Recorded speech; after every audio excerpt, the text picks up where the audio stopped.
I have a guest here with me who is an actor, a comedian, an activist. He speaks up quite often when he feels Nigeria is trying to squeeze him out of his space. Frank Donga, how are you doing? Nice to be here, Ebuka. Very well, thanks for being here today.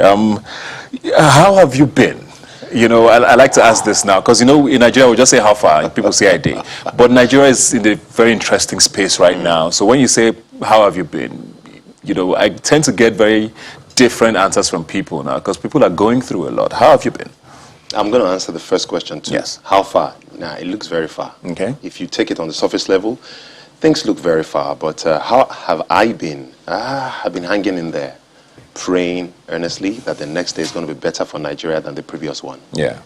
So you work in the online space a lot. You know, you create content and all of that. And you know, the ban on Twitter, or sorry, the suspension temporarily on Twitter, which is still on, has affected a lot of people like you who work in that space. And you know, talk about fake news and hate speech continues to come up from the side of government, which is why they say they're also trying to regulate social media. What does that sound like to you for someone who earns a living from there and, you know, also pushes, you know, activism sometimes from there? What does that say to you when you hear that? It's interesting that sometimes in Nigeria we have a unique opportunity to make things right, but instead we decide to turn the other way and make things more difficult. And I think to answer that question, I will just give a little illustration. You see, I love to tell stories, and most of what I do is storytelling through comedy sketches, movies, and what have you. So imagine a father who, because one of his children decided to take a piece of meat from the pot without permission, decides to shut down the kitchen, that henceforth nobody eats in this house again. You want to eat, go outside and buy food from the restaurant or the fast food. That's akin to what's happening right now. It's pretty difficult for a lot of people. Let me tell you a practical example. Just a day before the suspension of Twitter in Nigeria, cyberspace was effected by that memo to the telcos that they should suspend access to Twitter from Nigeria. There was an agricultural entrepreneur who produces a certain agricultural produce. I think she produces oysters and mushroom, and she tweeted that she had produce for sale. Normally, because of my interest in such things, I try as much as possible to support by retweeting, by patronizing. So I said, I would like to have your details. Let me buy some of you, just by way of encouraging you. The next morning, Twitter was off. Now, I barely got her phone number and account details from her to send to those who were going to make the purchase. Imagine she hadn't had the opportunity to send me her bank details and her phone number. That is how that business opportunity would have gone. Now, imagine it wasn't me. Maybe I was a big-time businessman. I wanted to connect her to a hotel that needed mushroom sale. That would have been the end. So you can begin to imagine how the ripple effect of such a blanket. And I'm happy you specified, because a lot of people are saying Twitter banned. I don't think I've read anywhere that Twitter was banned. The activities of a company, Twitter, was temporarily suspended. I think we need to clarify some of these things. So, without gainsaying, I think the effect has been disastrous on a lot of businesses. People like me who use social media to create content to inform and educate people on things like COVID-19, things like indiscipline, corruption, cyber crime, and encourage them towards positive things. You know, this kind of activities unilaterally were suspended. Businesses were put on hold. And some people lost opportunities. People had pitch decks they were going to make, you know, based on social media. Businesses developed on social media. All of these things came crumbling down like a pack of cards. Something you mentioned that also came to mind is, I mean, a lot of us have gotten our updates on the pandemic from the NCDC's handle on Twitter. That's right. They put out a daily update of how many, you know, people were tested positive today, how many deaths we have, and it was our go-to place to get this information. We're still in the middle of a pandemic. That's true. People can't access that information right now already. Not everybody knows the website of the NCDC.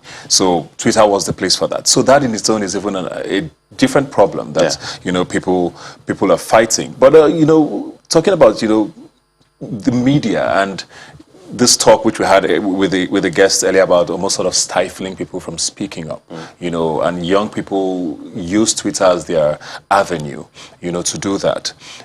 Is there an over-reliance on social media, you think, by young people as the avenue to vent, to hold government to account? Did they rely, or are we relying too much on that? What else could have been done? Are there other avenues open to people, you think? Because if social media goes away today, what then happens to how do we hold government accountable? Is that the only option we have? So the question whether social media can go away in its sense might not be practical, Yes. you know, because it's like saying air will go away. Social media is not just Twitter, it's Facebook, it's Instagram, Twitter, YouTube, WhatsApp. And guess what? Before those, we had High Five.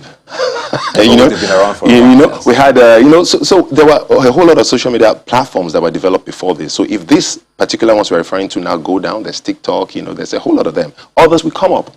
So this is the 21st century. People have devised means. Technology has afforded us the opportunity to communicate, you know, to interact, to express ourselves in different ways with all these tools. I don't think young people are over-depending or over-relying on social media. It's just the trends, you know, we're in an age where it's like saying, are we over-depending on cell phones? Are we over-depending on the internet for research, for communication? You know, we're not. It's just advancement. Are we over-depending on SUVs and fast cars and bullet trains? No, nobody wants to trek to the United States of America from Lagos, trust me. And I can confidently tell you, if I have the opportunity to go to Australia, I don't want to go by boat. You know, so these are technological advances or advancements that we've taken opportunity of. And I think it's high time Nigerians and the government in particular embraced this and used them as a viable means of good governance. Yeah. We're joined now from Abuja by Darren Phillips, who's a financial expert. Thank you very much, Darren, for joining us. I want to talk about, you know, the effects of protesting, you know, sort of leading up from the question I just asked Frank here, you know, talking about what other avenues are there for people. You know, protesting is also another avenue. Young people did come out yesterday in several cities across the country, but government always sort of, you know, try to talk about the impacts economically on Nigerians. You know, what's your take on that, sort of the economic impact of this protest? Especially when they are peaceful, are there any impacts at all even? Well, thank you, Ibuka, for having me here. It's truly an honor. First off, I'd just like to say, from the feedback that I've got and the news outlets, it was mostly a peaceful protest. So in terms of the economic impact, I wouldn't say it had a drastic impact per se, but we have to understand the fundamental reason why they're even protesting. You know, people are trying to get to a situation where they are able to express themselves. Now, we talked about social media, we talked about all these platforms, and it just seems to be a distrust between the government and the youth. Technology has now made the world a global village, and the youths and the young people have leveraged on technology to expose themselves to what's happening all over the world, to understand how things are done. Now, if you create a scenario where you're trying to block or limit that ability to express themselves, they can clearly see that it is wrong. This, along with other facts, have led to a situation where the economic impacts might not be drastic now, but it has been tough for a lot of Nigerians. A lot of people are complaining. We're still in extreme poverty. You know, there's relative, there's absolute, and there's extreme poverty. So we have a nation that is in extreme poverty. So we have to do all we can to leverage on technology, not try and hinder it. Yeah. Still talking about the protests, you know, because I spoke about this with the guests earlier. Do you think it's a fundamental part of what young people should be doing?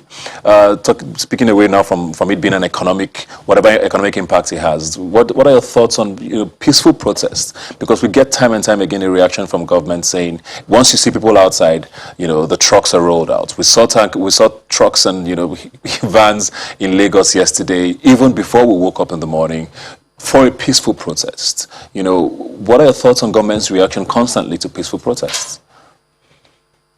I mean, I think the key word to emphasize is peaceful protest. You know, as long as we have a situation where it's peaceful protest, we must have people being able to express their problems, their concerns. Even as leadership, you should want feedback. You should want accountability. You should want a scenario where you're not just running things the way you think it should be done. I mean, this is government for the people, by the people. So it should be a situation where we should be able to discuss, we should be able to analyze, we should be able to criticize.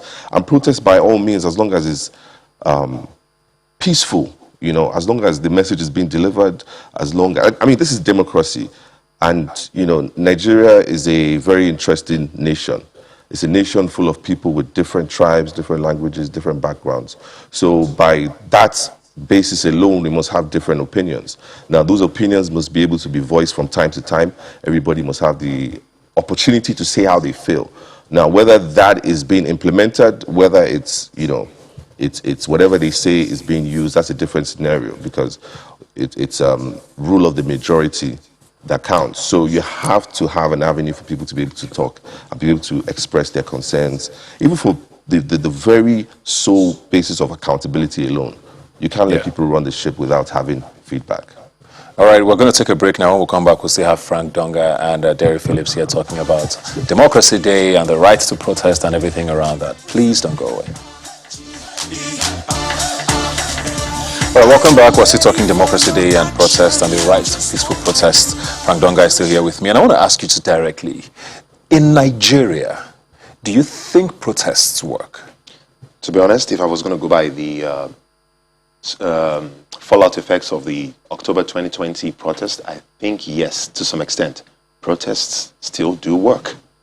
For the fact that the government also published what they felt was their response to the agitations of the youth during the NSAS. NSAS was disbanded somehow, you know, officially.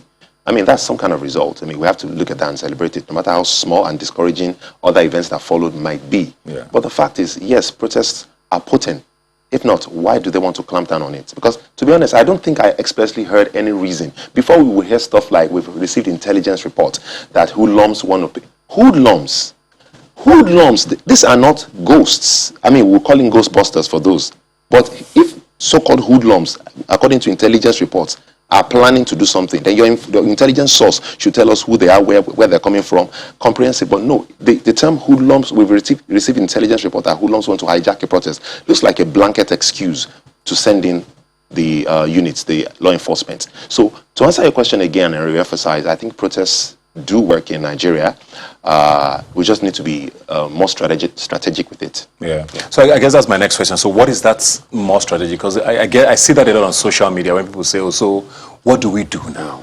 Especially after October 20 last year, when the Lekki incident happened, you know, people now said, okay, so what next? You know, how do we go about this next time? What do we do differently? How do we engage government? I don't know if it's something you've thought about or if it's, what do young people do? What Nigerians even do So first of all, I think we need to communicate and engage one another more. So I see this crack sometimes, even amongst the youth. Some people want to go this way, other people think this is the best idea. And then you have people dig up stuff against one another. Oh, you did this the other time, I did it. So look, at the end of the day, once you guys are not together, there's a crack. Whoever is against you is going to explore that opportunity, that crack. So I think what the youth need to really do, the youth of Nigeria need to sit down and come together, find a common ground to unite them. Then two, we need to communicate more to win more people to our side as young people that are progressives. By this, I mean, if process alone won't get the results you want, you know, but they've gotten some mileage, I think what people need to do is get other people to come in. I mean, during the Ojota subsidy in 2012, protest at Ojota, a lot of people came in. First it was this unit, then that group joined, and this until NLC came up, and then the aviation system came up, and no planes were going to fly. I mean, it became that serious. If people communicate more, starting from the youth, right now is the opportunity to begin to use it to communicate to people around. The road transport workers, the market women, the teachers union, you know, the tanker drivers union. Let them understand what the agitation is. We need to communicate more, and so that it's not misconstrued and twisted as an opportunity for young people trying to take over the government by removing the president through Lekki. I mean, it sounds absurd, but that's what it is. Let me go back to Derry now, who's in our Abuja studio. Derry, I mean, we saw what happened in October across the country. Government continues to say, you know, that they can't even measure the economic loss to the destruction that was seen. Businesses were halted. Some businesses have not even come back, you know, after that protest. And what came out of it? I mean, allegations have flown around with people saying it was government that sponsored these hoodlums, you know, and all of that. But is that enough of a reason for a government to say, you know what, this protest always end this way, we can't continue to have them? Is that a good enough reason, you know, trying to make the economy as stable as possible? The protest, to a certain extent, I guess it's up to people to determine who was responsible for the violence that occurred afterwards. You know, the reasons for the protest, which is the NSAS, I mean, you could say was actually achieved. But, you know, the aftermath is what kind of derailed things. So the question to ask then is, if that is the case that they were going for, if the protest achieved what it was meant to do, then it is an effective tool because it can be replicated. Now, when it comes to the economy, it highlights a fundamental problem, which I kind of mentioned at the beginning, and that is the distrust between the government and the youth. Now, if you look at this cryptocurrency situation and the ban that happened, what you have is the youth not having an opportunity or not having a structure to be able to express themselves or being limited. You know, the whole fundamental selling point of cryptocurrency is the fact that everyone has a ledger. So no one controls cryptocurrency, unlike money, which can be printed, the government can print money, etc., in times like that.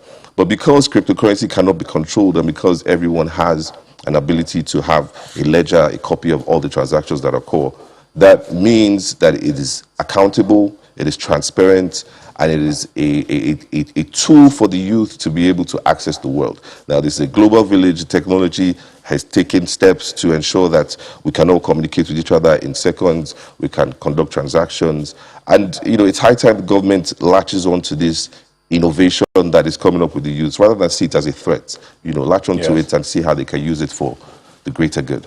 Okay, before we leave you now, we did see the governor of Oyo State yesterday joining the protests. We also saw that back in October with the governor of Lagos State marching with protesters here in Lagos. Do you think things like that are effective? Because people have also said, oh, these are just PR stunts.